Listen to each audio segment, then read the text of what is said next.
Welcome to Tentacles and Turtlenecks, where a mind flayer subverts expectations by putting something into your head instead of slurping it out. Oh, I guess I should go see a doctor about this cold. Or wait, do doctors even exist? I mean, magic exists and all that, so I guess I need to go see a cleric and pray the sick away. And after I'm better, I have a few things I need to go pick up. Or wait, shouldn't I have all of that just teleported to me? And I'll need to get some fresh food for tonight, brains and cabbage, except, well, where do I even go for that? Farms stopped existing 1,000 years ago when Goodberry was discovered. At the very least, I need to get around to finally building a new dungeon, or is that a new dungeon already there, just being summoned out of nothing? Well, that's not very satisfying. None of this is. Where's the conflict, the challenge, the story?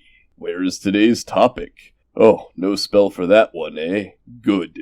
At least there's something left to do in this world overrun by magic. Today we'll be talking about magic and its effects on world building. Building a whole world from scratch is a lot of work. I suspect the stress of it all is why the whole pantheon of 5 editions of deities constantly screw with the world just to let off some steam. And as with many things required of a dungeon master, being coherent and consistent are cornerstones of world building. Unfortunately, all that flies out the tavern window rather quickly when we get to the consequences of magic existing in the world.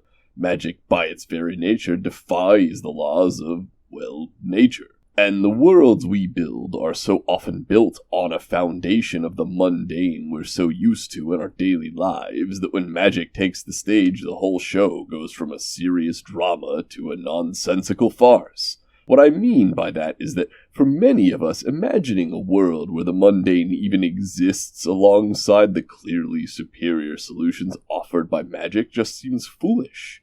And worse, when we try to fill that world with drama, to stir the adventurers to heroics, we find that it's far more difficult than we expected. I mean, what is a famine in a world with purify food and water, or Goodberry? What is a plague with lesser restoration, or paladins laying on hands? Heck, what even are mundane things like a tailor or a maid when mending and prestidigitation exist? A lot of the focus on magic in world building seems to aim toward whether the setting is high or low magic, that is, how common magic is in the world. And yes, that is a consideration, but I think more than that we should instead be focusing on what form that magic takes, with special consideration for the exceptionalism of the adventurers and the threats that they alone can face. Even in a world overflowing with magic where nearly everyone is blessed by its gift and it's to be found in everyday life, it's entirely possible to have a world where famine and plagues are still very real threats, and, more importantly, still have that world be coherent and consistent. So don't throw away that bottle of mummy rot you've got gathering dust on your dungeon pantry shelf just yet. Exceptionalism is at the core of the issue. Think of it this way. Entirely disconnected from the idea of magic at all. The threats facing the heroes must be exceptional, otherwise the world would have already dealt with them through other means. That means that the heroes too must be exceptional, since only then could they be able to defeat those exceptional threats. So, on a basic level, it's clear that the heroes must stand out from the rest of the world in some way, so the rules that govern what the heroes and villains can do must clearly not be the same rules that we apply to the rest of the world. Now let's add a dash of magic back into our cocktail. The magic which the heroes possess, following that same trend we just established, should be exceptional. How you explain that might depend on your world, but options can range all the way from only the heroes possessing magic at all in a very low magic setting, to the heroes simply having more potent, greater access, or simply more creativity with magic than all of the others in a high magic setting. But whatever the case, the magic the heroes and yes, the villains have access to is exceptional rather than the norm. This manifests mechanically in the form of character classes, categories like cleric or wizard. These are heroes who gain broad access to a great deal of magic which they frequently use through their adventures to accomplish the dramatic, impossible feats like slaying dragons, but also the mundane like cleaning mud off of their boots. Since most of our attention is focused on these exceptional people, it's an easy fallacy to fall into believing that anyone with access to magic, or titles like these, would behave in much the same way. But it's nothing more than that, a fallacy. Titles shouldn't be confused with the classes of the heroes. Not every priest is a quote-unquote cleric in the heroic sense. Some may only be devotees performing daily rituals and entirely lacking the favor of the gods to perform magical miracles, while others, never pushed to the limit by the constant danger of adventuring, may only have access to the simplest of spells. On the arcane side of the coin, while every wizard may study and perform magic, very few are likely to ever experience the rapid advancement and incredible power of their adventuring peers, because they're simply never exposed to the real-world experience necessary to grow in that way. After all, we dungeon masters aren't out there antagonizing every single person we meet. We just don't have that kind of prep time between adventures. And of the rare few who do push their limits and grow beyond the average, most will either be far too busy with other issues of great import, or will have already completed their own adventures, retired, and as such grown weaker, withered, and rusty. In any case, regardless of what few others there are in the world who might have once been able to stand in the way of whatever exceptional threat you have unleashed into the world, it's only the current heroes who are able to do anything about it right now.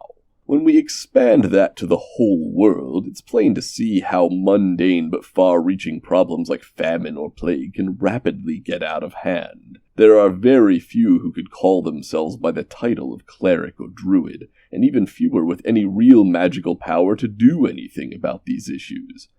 And they, like the heroes, have only a handful of spell slots to work with.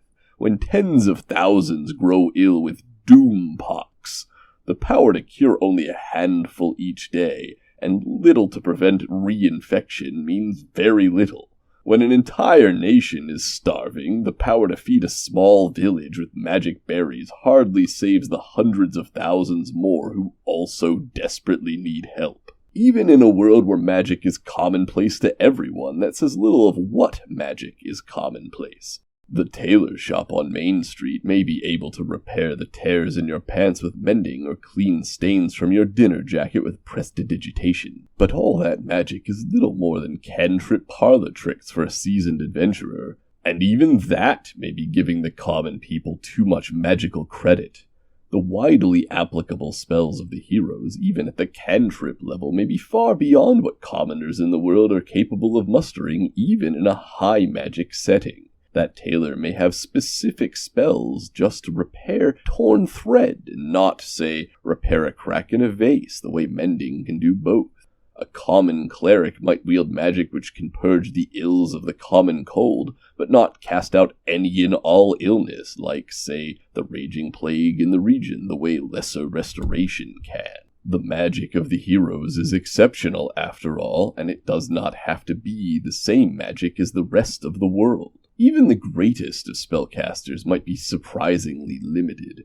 The Archmage of the Wizarding Academy might be the most powerful conjurer in the kingdom, but that doesn't mean he has access to every spell an adventuring wizard might encounter monsters using, come across in an ancient text, or simply devise on their own to overcome an unexpected obstacle, because, frankly, they don't go out adventuring. Much of the magic we take for granted as being available to an adventuring hero might seem entirely bizarre to a magician who spends his entire life living academically or serving a noble lord's needs, for instance. Specialists are equally likely to be very powerful and utterly useless at dealing with the threats of a savvy villain. Sure, that genius artificer may have devised a system of lightning power trains or a network of teleportation circles connecting the land, but that doesn't mean that our transportation savant knows anything about fighting a zombie invasion. And by that same note, it should be unsurprising when any so-called experts have no idea how to stop the evil plans we set into motion from our lairs, despite those plans being frustratingly easy to thwart by a ragtag band of heroes who gained access to great magics after only a few weeks on the road. But I would be doing all of us dungeon masters a disservice to not point out the same rules need not apply to us villains.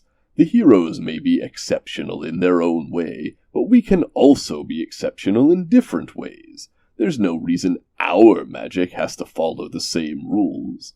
There may not be any well-known adventurer spells for summoning the undead Lord Orcus into the mortal world to drain away all life and leave the world an undying wasteland, but that doesn't mean that we can't do it. After all, the threats we pose are exceptional too. Otherwise, there wouldn't be any adventures to tell of. Our plans would already have been defeated by that non-magical priest, the cantrip tailor, that druid with only first-level spells, and the archmage who's never even had to cast an evocation spell in his cozy life.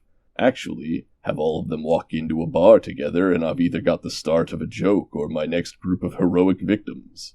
In any case, we choose these adventurers to be the focus of our attention and our dastardly schemes, because they are the standout exceptions, able to entertain and amaze us in ways that no one else in the world possibly could. So if you're having a hard time wrapping your head around why the whole world hasn't just banded together to collectively blast 10 million fireballs into your lair and cast you into oblivion, count your blessings that only a handful of heroes are even capable of tossing more than a fire bolt together. Or, hey, even to conjure the sparks necessary to start a campfire.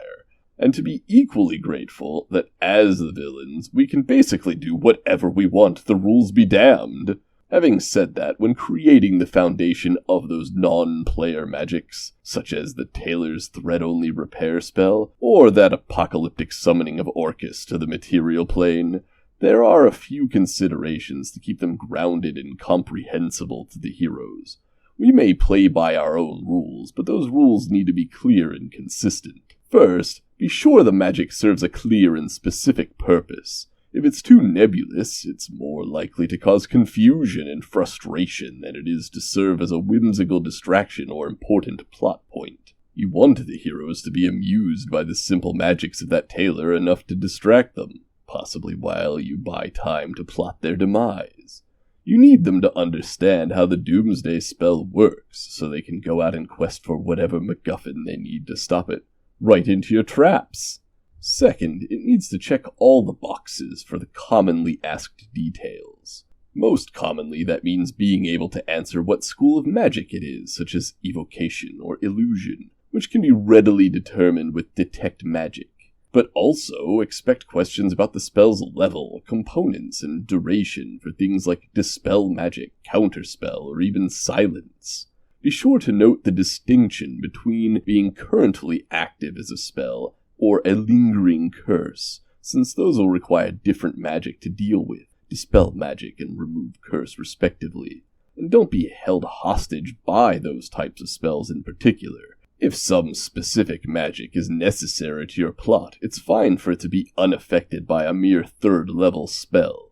And while it may feel deflating to some heroes to have their negation magic, well, negated, it's important to realize that official materials do this frequently. So frequently that dastardly Van Richten wrote in his guide to Ravenloft that there are even guidelines for how to create such curses, along with suggestions that they only be temporarily suppressed for hours by the likes of Remove Curse or even Greater Restoration. It's clearly the intent of spells like Dispel Magic, Remove Curse, and even Greater Restoration that quite a number of these things are meant to be outside of their scope. That mass invoked by the entire cult ritual can't simply be defeated by a single wizard in one spell slot, any more than that curse laid down by the gods themselves or a full coven of powerful hags can be overcome by the contrary attitude of a solitary cleric.